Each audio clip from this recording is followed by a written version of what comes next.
আসসালামু আলাইকুম রহমতুল্লাহি বারাকাতু। তোমাদের প্রিয় উপন্যাস সঙ্গীন প্রেরণার শক্তি সুরায়া রাফা পর্ব 33। ওর শেষ কথাতে গাড়িটা এবার পুরোপুরি থামিয়ে দিল কীর্তিক। হুট করে গাড়ির ব্রেক কষানোতে ওরও একটু হুড়মুড়িয়ে উঠল, কিন্তু কীর্তিক ওকে পড়ে যাওয়ার বিন্দুমাত্র সুযোগ না দিয়ে টান মেরে নিয়ে এসে নিজের কোলের উপর বসালো। আকস্মাৎ ঘটনা প্রহারে ওরু নিজেও ভ্যাবাচাকা খেয়ে চোখের পলক ফেলতে লাগলো বারবার। নিজেকে সামলানোর জন্য কীর্তিকের হুডি খামচে ধরে অস্ফুটে সুরে বলল, গাড়ি থামালেন কেন হঠাৎ? এসে গিয়েছি বুঝি? কীর্তিক ওরুর পিঠের দিকে হালকা ধাক্কা দিয়ে নিজের দিকে টেনে এনে বলল, এতটা দুর্বল করে দেওয়ার কি মানে ওরু? তুই কি চাস আমি গাড়ি চালাতে না পেরে অ্যাক্সিডেন্ট করে মরে যাই? ওরু বিস্মিত কণ্ঠে বলল, এসব কি বলছেন? নয়তো এসব বলে কেন দুর্বলতা বাড়াচ্ছিস? নিজেকে কন্ট্রোল করতে না পারলে আমি কিন্তু গাড়িতেই তোকে। কিছু একটা ভেবে থেমে গেল কীর্তিক। অতঃপর শুষ্ক ঢোক গিলে ওর ছোট ছোট বেবি হেয়ারগুলো কানের পেছনে গুজে দিতে দিতে নরম সুরে বলল, I feel your pen Oru. খুব শিগগিরই সব কিছু ঠিক হয়ে যাবে। তুই বললে আমি এক্ষুনি সব কিছু ঠিক করে ফেলতে পারি, কিন্তু বারবার তোকে জোর জবরদস্তি করতে চাচ্ছি না আমি, তাই সময় দিচ্ছি। তাই বলে এই না যে আমি ভবিষ্যতেও চুপ করে থাকবো। সময় হলে আমার ওরুকে আমি ঠিক ছিনিয়ে নেব। আই রিপিট, ছিনিয়ে নেব। এখন এসব নিয়ে ভাবিস না জান, আমার ওপর একটু ভরসা রাখ, আমি তো আছি। ওরও কিছু বলতে না অবাক দৃষ্টিতে কীর্তিকের পানে তাকিয়ে আছে। এই লোক এত সুন্দর করে বোঝাতেও পারে, মাত্র কয়েকটা বাক্য দ্বারা কি সুন্দর হৃদয়ে বইতে থাকা জলোচ্ছ্বাসের মতো উতাল ঢেউকে নিমেষে শান্ত করে কানায় কানায় ভরিয়ে দিল। ওরও তাকিয়ে আছে দেখে কীর্তিক বলল, you have to promise me, আর এসব নিয়ে মন খারাপ করবি না। ওরু এবার ঠোঁট উল্টে বাচ্চাদের মতো হ্যাঁ হ্যাঁ না দুই দিকেই মাথা নাড়ল। ওরুর কাণ্ডে কীর্তিক সামান্য হেসে বলল, তুই আমার থেকে অনেক বেশি ছোট ওরু, তাই অনেক কিছু শেয়ার করতে দ্বিধাবোধ করছি। লজ্জিত হস, এতে অযথা ভাবনার কিছু নেই। আমাদের মধ্যে সেরকম স্বামী স্ত্রীর স্বাভাবিক সম্পর্ক এখনও তৈরি হয়নি। এই দ্বিধা আর সংকোচটুকু তাই স্বাভাবিক কিছু নয়। তাই বলে কি এই না যে আমি কখনো নর্মাল স্বামী স্ত্রীর মতো হব না। তুই আমার থেকে বয়সে খুব ছোট বলে আমি তোকে ছেড়ে দেব। এখনই নিজের একান্ত ব্যক্তিগত চাহিদাগুলোকে তোর সামনে উত্থাপন করব না। এটা ভাবার থাকলে এখনো ভুলের মধ্যে আছিস। একটা সময় আসবে যখন তোর শরীর সম্ভ্রম দিয়ে নয় আমার শরীর দিয়ে ঢাকা থাকবে। তোর ফর্সা ত্বকের খাঁজে খাঁজে শুধুমাত্র আমার তৈরি করা ক্ষত থাকবে, আর সেটা তুই খুশি মনে ভালোবেসে গ্রহণ করবি। তখন দেখবি এই দ্বিধা, এই জড়তা কোনো কিছুই আর অবস্থিত থাকবে না। তোর আমার সব কিছু মিলেমিশে একাকার হয়ে যাবে। তখন তুইও আমাকে নিয়ে বৈবাহিক সম্পর্ক দেখবি। আই সায়ার। এতক্ষণ তো ভালোই বুঝাচ্ছিল, কিন্তু হুট করেই কি থেকে কিসে মাঝে চলে গেল কীর্তিক। একে তো কীর্তিকের কোলের ওপর বসা, তারপর কীর্তিকের এমন লাগাম ছাড়া জ্ঞানবাল, সব মিলিয়ে মাথা নুয়ে চুপচাপ বসে বসে আঙ্গুল দিয়ে কীর্তিকের হুডির ফিতে ধরে টানাটানি করছে ওরু। গলাটা শুকিয়ে কাঠ হয়ে গিয়েছে, কান দিয়ে ধোঁয়া বের হচ্ছে। এই মুহূর্তে এক পা নাড়াচাড়া তো দূরে থাক, মাথা তুলে কীর্তিকের ওই ভাষা চোখের দিকে তাকানোর শক্তিটুকুও ওর মাঝে অবস্থিত নেই। ওরু কীর্তিকের খোলামেলা কথায় বেশ লজ্জা পেয়েছে। ব্যাপারটা বুঝতে পেরে কীর্তিক ইচ্ছে করেই ওকে লজ্জার সাগরে ডুবিয়ে দিতে বলল, do you like sitting here? কীর্তিকের কথায় আসল মনে করতে বুঝতে পেরে ওরু হকচকিয়ে বলল, ছাড়ুন, আমি নামবো। কীর্তিক ওকে টেনে ধরে বলল, নো, এখনই বসে থাক, সময় হলে দুজন একসাথেই নামবো। ওর লজ্জায় মরে যেতে ইচ্ছা করছে। কেউ শুধু শুধু অহেতুক গাড়ির মধ্যে এভাবে কোলে বসিয়ে রাখে, মানুষ কি বলবে? কৃত্তিক যে এতটা লাগামহীন নির্লজ্জ প্রকৃতির লোক সেটা আজ প্রথমবার উপলব্ধি করলো অরু। মনে মনে কৃত্তিকের উপর চ্যাওড়া হয়ে অরু বলল, আমার আগেই বোঝা উচিত ছিল এই লোক সুবিধার না, যে সারাক্ষণ ডার্ক রোম্যান্টিক অডিও শুনে সময় পার করে সে কিভাবে ভদ্র হতে পারে। কৃত্তিক সেই তখন থেকে কোলের উপর বসিয়ে রেখেছে অরুকে। ওদিকে অরুর প্রচুর বিরক্ত লাগছে এভাবে বসে থাকতে। কতক্ষণ এভাবে বসে বসে কালো হুদির কালো বিশ্লেষণ করা যায়? কালো দেখতে দেখতে চোখ ধরে এসেছে ওর। তাই টিকতে না পেরে নীরবতা ভেঙে অরু শুধালো, আপনি আমার শরীরে ক্ষত কেন করবেন? আপনি কি ডাকাত? কৃত্তিক এতক্ষণ ব্যাক সিটে মাথায় এলিয়ে দিয়ে চোখ বন্ধ করে রেখেছিল। হঠাৎ অরুর এমন প্রশ্ন শুনে নিজের হাত দিয়ে অরুর ঘাড়টা সামনে টেনে এনে মুখের কাছে মুখ নিয়ে ও হিসিয়ে বলল, I like dark romance baby. নরম সরম আদরে আমার পোষায় না। আমি যেখানে টাচ করি সেখানে ক্ষত বানিয়ে তবেই ছাড়ি। এই জন্যই বলি, এখন সময় দিচ্ছি, নিজেকে প্রস্তুত কর। ছোট বলে মোটেই ছেড়ে দেব না। তোর কাছাকাছি এলে নিজের মধ্যে থাকি না আমি, পরে আমাকে দোষ দিতে পারবি না। কৃত্তিকে অসহনীয় কথায় ওরু কান বন্ধ হয়ে যাওয়ার উপক্রম। মনে মনে ভাবলো, কি প্রশ্ন করলাম, উনি কি উত্তর দিল? এই লোকের মাথায় কি সবসময় এইসবই ঘুরেছে? কৃত্তিক আবারও ব্যাক সিটে মাথায় এলিয়ে দিয়েছে। অরু এবার রাগ রেখে কিছু বলতে যাবে, তার আগেই গাড়ির জানালা দিয়ে উঁকি দিল সায়র। কৃত্তিক একইভাবে অরুকে কোলে নিয়েই শুধালো, কি চাই? সায়র কৃত্তিকের কথায় পাত্তা না দিয়ে অরুর দিকে চাইল, যে আপাতত সায়রকে দেখে ওড়না দিয়ে নিজের নাক মুখ পেঁচিয়ে মমি হয়ে কৃত্তিকের কোলে বসে আছে। অরুর অবস্থা দেখে সায়র ঠোঁট চেপে হাসি সংবরণ করে বলল, বাবা কৃত্তিক, ভালোই তো উন্নতি হয়েছে তোর বাচ্চা বইয়ের। সেবার তো বিয়ে হয়ে গিয়েছে বলে থাইল্যান্ড বসে কাঁদতে কাঁদতে নাকের পানি চোখের পানি একাকার করে আমেরিকা পর্যন্ত বন্যা বানিয়ে ফেলেছিল, আর এখন কি সুন্দর কোলে বসে আছে। কি খাইয়ে বড় করে ফেললি এত তাড়াতাড়ি? কৃত্তিক হাই তুলে বলল, স্পেশাল ডোজ। তোদের মতো সিঙ্গেল মানুষ এসব বুঝবে না। কৃত্তিকের মুখে লাগাম টানার জন্য অরু এই প্রথমবার সাহস করে একটা কাজ করে বসলো। ও এগিয়ে গিয়ে দু হাত দিয়ে কৃত্তিকের মুখ চেপে ধরল। কৃত্তিক অরুর চেপে রাখা হাতের মধ্যে থেকে অস্পষ্ট সুরে সায়রকে বলল, আমার বউ লজ্জা পাচ্ছে, যা ভাগ শালা।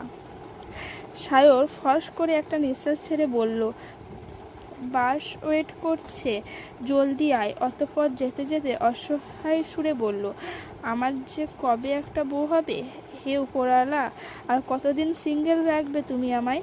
একটা আমেরিকান গার্লফ্রেন্ড জুটিয়ে দিলেও তো পারো। চারিদিকে পাহাড় বেষ্টিত অরণ্যে ঘেরা নির্জন পরিবেশ। সরু পিচঢালা রাস্তার এক মাথায় দাঁড়িয়ে আছে মিনি সাইজের একটা অত্যাধুনিক বাস। কৃত্তিক হাতের মুঠোয় অরুর ছোট্ট হাতটা চেপে ধরে এগিয়ে যাচ্ছে সেদিকেই, যেন অরু কোনো বাচ্চা মেয়ে হাত ছাড়লেই দুষ্টামি শুরু করে দেবে। এদিকে ওদিকে তাকিয়ে বাসটাকে পর্যবেক্ষণ করে অরু যেতে যেতে বলল, এখন আবার বাসে কোথায় যাব? গন্তব্যে। ছোট্ট করে উত্তর দিল কৃত্তিক। ওর মনটা ভালো তাই হয়তো এতটুকু উত্তর পেয়েছে অরু। যেহেতু কৃত্তিক খুব একটা কথা বলে না, তাই আশেপাশের সুন্দর পরিবেশ দেখতে দেখতেই হাঁটতে লাগলো অরু। অতঃপর হাঁটতে হাঁটতে কৃত্তিক হাত ধরেই বাসে উঠে এলো। বাসের ভেতরে এলিসা, অর্ণব, ক্যাথলিন আর সায়র বসা। ক্যাথলিন মাথায় বাকেট হ্যাট পরে আছে ও অরুকে দেখেও না দেখার ভান করে বসে রইল।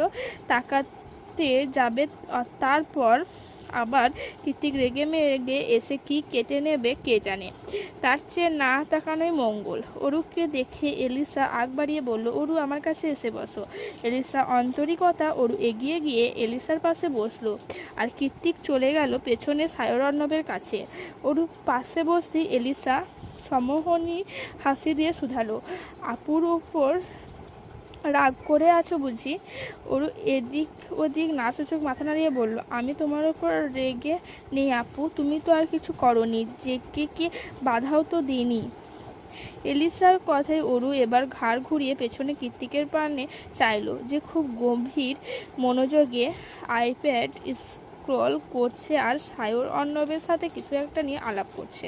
তারপর পুনরায় এলিসার দিকে তাকিয়ে বলল, এখানে কারোরই কোনো হাত নেই আপু, আমি বাধ্য হয় ওনার বুকের বাপাসের পাঁজর দিয়ে তৈরি হয়েছিলাম, তাই ডেস্টিনি এড়াতে পারিনি। অরুর এমন সহজ স্বীকারোক্তিতে এলিসার ঠোঁট প্রসারিত হয় মৃদুর হাসতে। অরু হাতটা নিজের হাতের মাঝে নিয়ে অবিশ্বাসের সুরে এলিসা বলে, তুমি কল্পনাও করতে পারবে না ও তোমার জন্য ঠিক কতটা পাগল, শুধু আমরাই জানি। তাই তো সেদিন ওর অন্যায় আবদারের বাদ দিতে পারিনি, কারণ সময়টা প্রতিকূল ছিল ঠিকই, কিন্তু তোমার প্রতি ওর অনুভূতিগুলো ছিল হীরের মতো স্বচ্ছ আর দিনের মতো সত্য। He is literally obsessed with you Aru. আর সেদিন কেউ তোমার মায়ের অপারেশন বন্ধ করেনি, যে কে মিথ্যা বলে তোমাকে ভয় দেখিয়েছিল যাতে তুমি দ্রুত বিয়েতে হ্যাঁ বলে। এলিসার কথার পাছে অরু আর কিছুই বলল না। আজ ওর সামনে নতুন করে কৃতিককে আরও খানিকটা রহস্য খোলাসা হলো। তার মানে কৃতিক নিজেকে যেমনটা দেখায় কৃতিক আসলে তেমনটা নয়, পুরোপুরি ভিন্ন একটা মানুষ। ওরু যখন হিজিবিজি ভাবতে ভাবতে চুপচাপ বাইরে তাকিয়েছিল, তখনই এলিসা ওকে হটডগ এগিয়ে দিয়ে বলল, নাও এটা খাও। সকাল থেকে না খেয়ে খেয়ে খিদের পেট চোচো করছে অরুর। এখন খাবার দেখে খিদেটা যেন আরও দ্বিগুণ বেড়ে গেছে। তাই দেরি না করে হাত বাড়িয়ে খাবারটা নিতে যাবে, তৎক্ষণাৎ পেছন থেকে এলিসাকে উদ্দেশ্য করে কৃতিক বলল, এলিসা অরুকে কিছু খাওয়াস না? ক্যাম্পিং ভ্যানে গিয়ে একেবারে খাবে, ওর এখন মাথা ঘুরছে, এখন খাওয়ালে বমি করে সারা দেশ ভাসিয়ে দেবে, তখন আবার আমার যত জ্বালা। এলিসা তাড়াতাড়ি করে খাবারটা অরুর সামনে থেকে সরিয়ে নিয়ে উদ্বিগ্ন হয়ে বলল, অরু সত্যি তোমার মাথা ঘুরছে? অরু মেকি হেসে নিজের রাগ সংবরণ করে বলল, একটু আপু। অতঃপর কৃতিকের দিকে তাকিয়ে কটমটিয়ে বলল, আমি মোটেই বমি করে সারা দেশ ভাসাই না। কৃতিক গভীর মনোযোগে আইপ্যাড দেখছে, সেই সাথে হটডগে কামড় বসাতে বসাতে অরুকে বলছে, ডোন্ট টক হার্টবিট, বমি চলে আসবে। অরু মুখে ভেঁচকি কেটে সামনে তাকিয়ে বলল, অসহ। জ্যোৎস্না রাতে আকাশে রূপোর থালার মতো চাঁদ উঠেছে, তার আশেপাশে নির্ভীক সৈন্যের ন্যায় পাহারায় দাঁড়িয়ে অগণিত তারকারাজি চাঁদ আর তারকাদের রূপলি আলোয় ভেসে যাচ্ছে পুরো পাহাড়ের এ মাথা থেকে ও মাথা। পাহাড়ের চূড়ায় তিনটি ক্যাম্পিং ভ্যান পাথরের মূর্তির মতো স্থির দাঁড়িয়ে আছে, সেগুলো কৃত্রিম আলোয় আলোকিত। ক্যাম্পিং ভ্যানগুলোর মাঝখানে যে আগ্নেয়ার মতো ছোট্ট জায়গাটুকু পড়ে আছে, সেটাকে ক্যাম্পফায়ার জ্বালানো হয়েছে। সন্ধ্যা নামাতে একটু একটু হিমেল হাওয়া বইছে পাহাড়ে গায়ে, তবে এই মুহূর্তে কারোরই সেই বসন্তিক হিমেল হাওয়ার নড়জন নেই। আপাতত একযোগে সবার দৃষ্টি ধরে রেখেছে অর্ণব আর এলিসা। সবাই যখন ক্যাম্প ফায়ারের চারদিকে গোলাকার হয়ে বসে গল্পগুজব মেতে উঠেছিল, তখনই সবার মধ্যে থেকে অর্ণব উঠে এসে এলিসার সামনে হাঁটু গেড়ে বসে পড়ে। এলিসা অবাক হয়ে দাঁড়িয়ে গেলে অর্ণব হাতে থাকা চকচকে হীরের খচিত রিংকের বক্সটা বাড়িয়ে দেয় এলিসার পানে। ক্যাম্পিং করার নাম করে পাহাড়ে এসে অর্ণব এভাবে সারপ্রাইজ করে দেবে, সেটা কল্পনাও করেনি এলিসা। অবাকের চরম সীমানায় গিয়ে মুখের উপর হাত রেখে এলিসা বলে, কি করছিস তুই? মাথা ঠিক আছে? সবাই দেখলে তোকে। অর্ণব বলল, দেখুক, এখানে সবাই আমার ভালোবাসার পাগলামিগুলো দেখে দেখে অভ্যস্ত। এলিসা, তোকে প্রথম দেখে ভালোবেসেছিলাম আমি, বলতে পারিস লাভ অ্যাট ফার্স্ট সাইট। তারপর যতগুলো বছর একসাথে বেস্ট ফ্রেন্ড হিসেবে কাটিয়েছি, তোর প্রতি ভালোবাসাটা আমার বেড়েই গিয়েছে দ্বিগুণ তালে, কমেনি কখনো। তোর মনটাকে জিতে নেবার আসক্তি, তোকে আপন করে পাবার নেশাটা শরীরের নিউরনে ছড়িয়ে পড়েছে আমার। এখন মনে হচ্ছে একপাক্ষিক ভালোবাসাতে বাসতে তুই আমার ব্যাধিতে পরিণত হয়েছিস। অরোগ্য ব্যাধি। আমার এই অরোধ্য ব্যাধি সারাতে তোকে বড্ড প্রয়োজন এলি। তুই কি পারবি না নিজেকে আমার নামে লিখে দিতে? এই মুহূর্তেই আমাকে ফিরিয়ে দিলেও আমি এ জীবনে তোর পিছু ছাড়বো না। তুই এটা ভালো করেই জানিস, আর আমিও এটা যে জানি তুই আমাকে ভালোবাসিস, তাই বলছি Elisa, will you be mine for a lifetime commitment? Elisa চুপচাপ দাঁড়িয়ে আছে, হ্যাঁ না কিছুই বলছে না দেখে অর্ণব পুনরায় বলল, এখন ফিরিয়ে দিলে অসুবিধা নেই, আমি আবার তোকে প্রপোজ করব, সমস্যা নেই। তোকে ভালোবাসতে এমনিতেই বন্ধু বহলে নির্লজ্জ খেতাবপ্রাপ্ত আমি। অর্ণবের শেষ কথায় ঢুকরে কেঁদে উঠল এলিসা। কাঁদতে কাঁদতে হেঁচকি টেনে বলল, কে বলেছে আমি তোকে ফিরিয়ে দেব? আমি কি এতটাই খারাপ যে নিজের ভালোবাসার মানুষের মন বুঝতে পারি না? অর্ণব একগাল হেসে বলল, তাহলে হাতটা দিয়ে রিং পরাই।